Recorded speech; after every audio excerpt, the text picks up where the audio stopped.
Hello everyone. Welcome back to SpeakCast English, your daily English listening practice podcast. I'm Andrew. And I'm Ava. We're so glad you're joining us today. We're jumping into public transportation, buying a ticket and asking which stop is next. All with short, friendly English you can actually use. Today's story is about that moment when you're on public transport, maybe a bus or a train, and you just know you need to get off soon, but you have absolutely no idea when. You feel that little flutter of panic starting to rise. Oh, that feeling. It's like, is this my stop? Did I miss it already?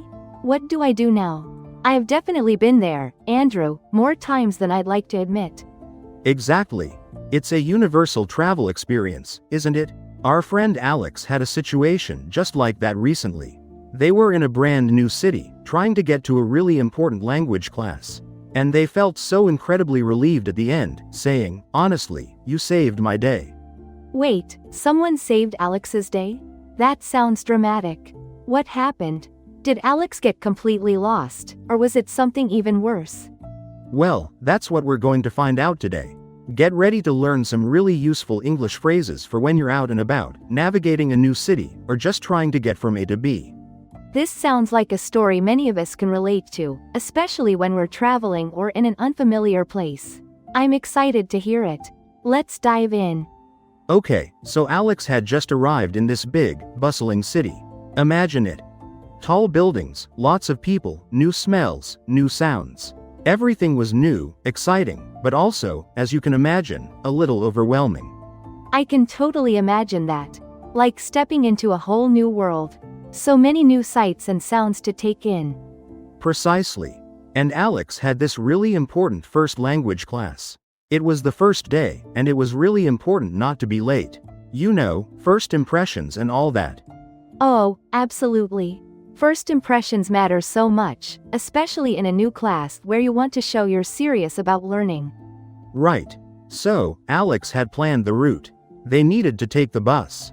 Alex got to the bus station, feeling a mix of nerves and excitement. The first challenge was buying a ticket from the machine. Oh, ticket machines. They can be so tricky, even in your own language. So many buttons, so many options. It's like a puzzle sometimes. They really can be. Alex stood in front of the machine, looking at all the options. There were different zones, different types of tickets, single journey, day pass, weekly pass. It was a bit confusing, and the language on the screen wasn't Alex's first language, of course. Oh, that adds another layer of difficulty. Did Alex at least know how much the ticket should cost, or what kind of ticket to get? Not exactly. They had looked it up online, but the machine showed even more choices than expected. Alex felt a little nervous, seeing other people behind them waiting, probably in a hurry. Oh, that pressure. Like you don't want to hold up the line, you don't want to look silly. It makes you rush and sometimes make mistakes. Absolutely. Alex took a deep breath, trying to read the screen carefully, translating words in their head. They finally picked a ticket type that seemed right, hoping for the best. Seemed right. Is always a risky choice when you're dealing with public transport tickets. I've definitely bought the wrong one before. It is. But Alex paid, got the ticket, and quickly found the right bus stop. The bus arrived soon after, which was a relief. So far, so good. Okay, so far so good. Ticket bought, bus found, on time. The first hurdles overcome. Yes, but the real challenge began once Alex was on the bus. Alex knew the name of the stop, Grand Avenue, but there were no big signs inside the bus showing the stops. No digital display, no audio announcements. Oh, that's tough.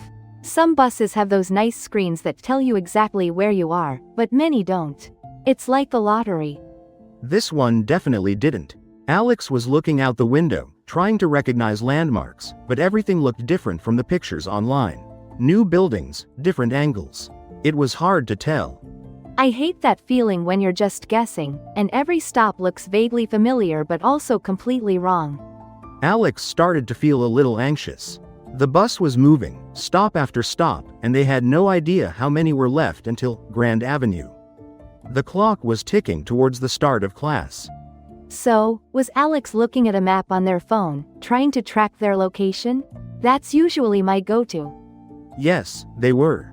But looking at the map on the phone and looking out the window felt like two different realities. The map showed the route, but not always the exact buildings Alex was passing. It was hard to match the digital with the real world. It's so hard to match, especially if the GPS is a little slow or inaccurate. You're constantly checking, are we there yet? Is that it? Exactly.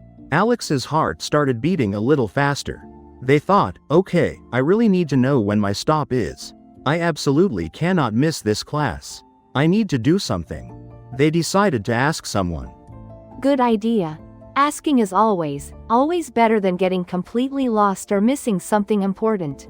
But it can be scary. It can be, especially in a new place. But Alex was a bit shy. They looked around the bus. There was a woman sitting a few rows in front, looking quite friendly. She was reading a book, and she had a kind expression. A friendly face is always a good sign. It makes it a little less intimidating to approach someone.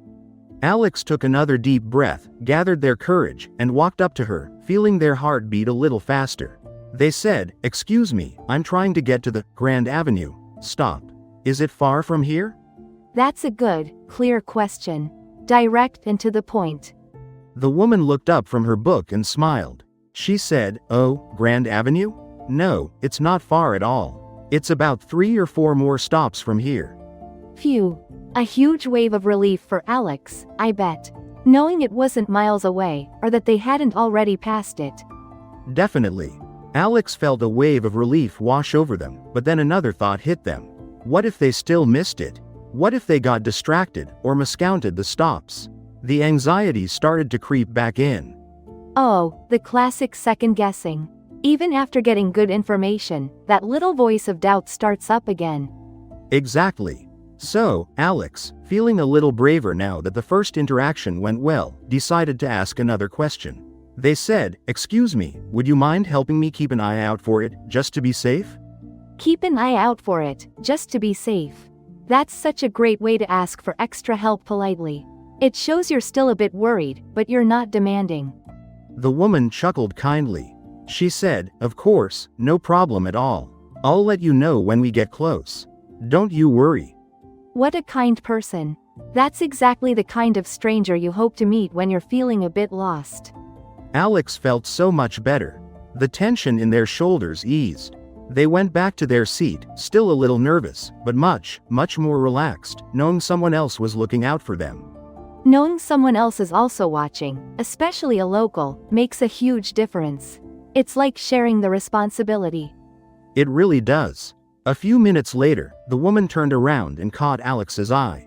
She smiled and said, "Okay, Alex, the next one is your stop. Get ready." Oh, she remembered Alex's name? That's an extra nice touch. Well, Alex had probably introduced themselves briefly when they first spoke, or maybe I'm just adding a detail to make the story flow even better. But yes, she pointed out the stop, and it was definitely Grand Avenue. That's a nice touch anyway. It makes the interaction feel even more personal and kind. Alex quickly stood up, feeling a rush of gratitude. They thanked the woman profusely, saying, "Thank you so much. You saved my day," and then got off the bus just in time.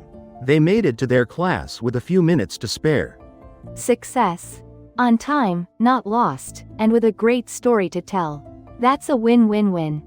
And Alex learned a valuable lesson that day.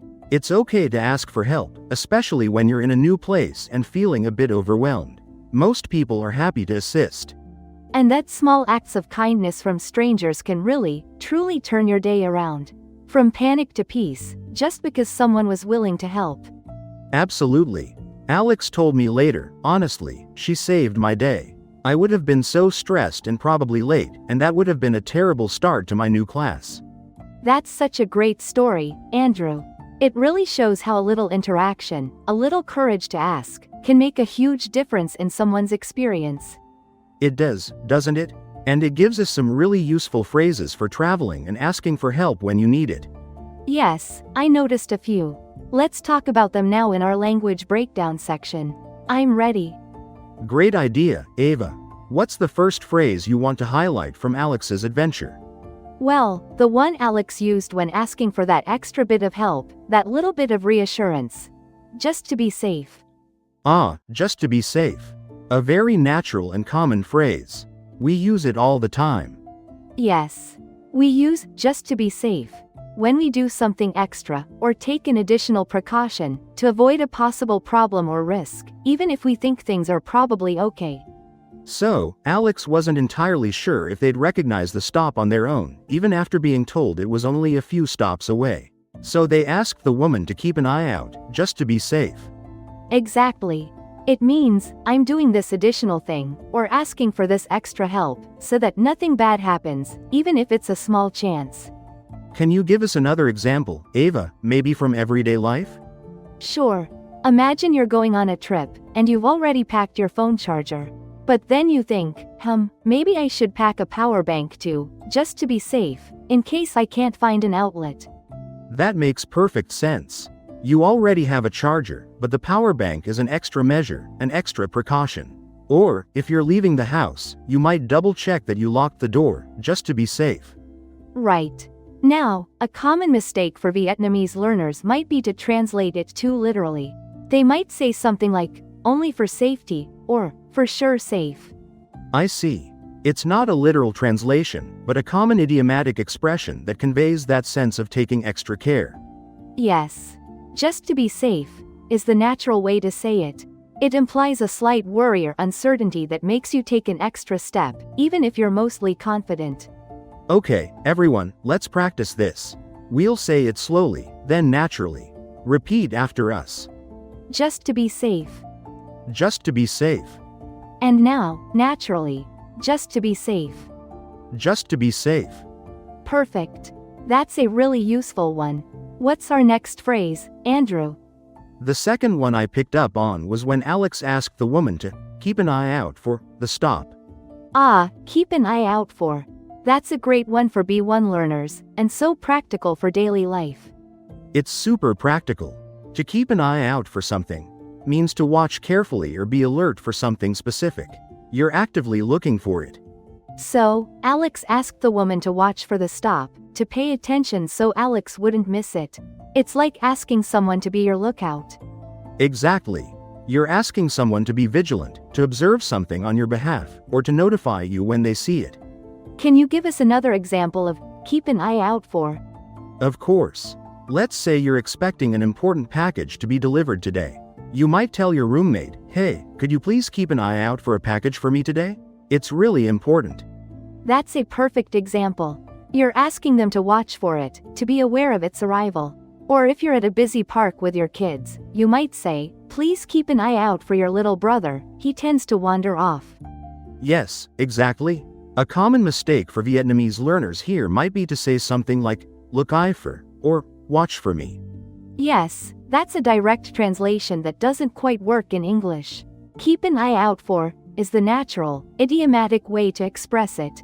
It's a fixed phrase. It means to maintain vigilance, not just a quick glance. You're asking for sustained attention. Let's practice this one. Slowly first. Keep an eye out for. Keep an eye out for. And now, naturally. Keep an eye out for. Keep an eye out for. Excellent. You're doing great, everyone. And for our third and final phrase, Ava? The one Alex used at the very end, expressing that deep gratitude. You saved my day. Oh, yes. That's such a strong and heartfelt way to say thank you. It's more than just a simple, thanks. It really is. You saved my day means that someone did something that helped you a lot, preventing a bad situation or solving a big problem for you. It implies a significant positive impact. So, Alex was feeling stressed and worried about being late for class, and the woman's help completely changed their experience, turning a potential disaster into a success. Precisely. It turned a potentially bad, stressful day into a good, successful one. The person's action was crucial in making things better. So, it's not just, thank you, it's a very heartfelt thank you, acknowledging a major positive intervention. Absolutely. It implies a significant positive impact. For example, if your car breaks down on the side of the road, and a friend comes and picks you up, you might say, oh, thank you so much. You totally saved my day. That's a great example. You were in trouble, and they fixed it, or at least got you out of the immediate problem. Or if you forgot your wallet and a friend paid for your lunch, you could say, "Oh my goodness, you saved my day." A common mistake for Vietnamese learners might be to say, "You rescue my day," or "You make my day good." While "you make my day good" is understandable and also a common phrase, "you saved my day" has a stronger meaning of preventing something negative or rescuing you from a difficult situation. Exactly. "You saved my day" implies a rescue from a difficult situation or preventing a bad outcome. "You made my day" is more about making you happy or doing something pleasant. Alright, everyone, let's practice this powerful phrase. Slowly first. You saved my day. You saved my day. And now, naturally, you saved my day. You saved my day. Fantastic. Those 3 phrases are so useful for daily life and travel, especially when you're navigating new places. They really are. And Alex's story reminds us that even small challenges like buying a ticket or finding your stop can feel incredibly big and stressful in a new environment. But it also reminds us that people are often willing to help, and it's absolutely okay to ask for it. Don't be afraid to speak up. That's the key takeaway, isn't it? Don't be afraid to speak up and ask. Most people are genuinely kind and want to help. Absolutely. And using phrases like, "just to be safe," or "keep an eye out for," can make those requests even clearer and more polite, making it easier for people to understand and assist you. And a heartfelt, "You saved my day" is always appreciated when someone helps you out of a tricky spot. It really shows your gratitude. So, for today's comment challenge, we want to hear from you. Think about a time when someone helped you out of a tricky situation, big or small. Use the phrase, "You saved my day," in your comment to describe it. Tell us what happened. We love reading your stories and seeing you use these new phrases in your own words. It's the best way to practice. And speaking of new stories, tomorrow we're going to hear about Alex trying to order food in a restaurant with a very complicated menu. It's going to be another fun and relatable one. Oh, that sounds like another classic travel adventure. I can already imagine the confusion. Make sure you don't miss it. It's going to be full of useful phrases for ordering food. Please like this video, subscribe to the channel if you haven't already, and leave a comment with your favorite phrase from today, or your story. Before we finish, let's do a quick recap of today's main ideas and the most useful phrases. Remember, "just to be safe," "keep an eye out for," and "you saved my day." Pick 1 or 2 expressions and try them in real life today, even in a very short conversation. That's how you make them yours. Thank you for listening today. We hope this mini story helped you practice real English in a fun and engaging way. You've been listening to SpeakCast English. Thanks for practicing with us, and see you next time on SpeakCast English.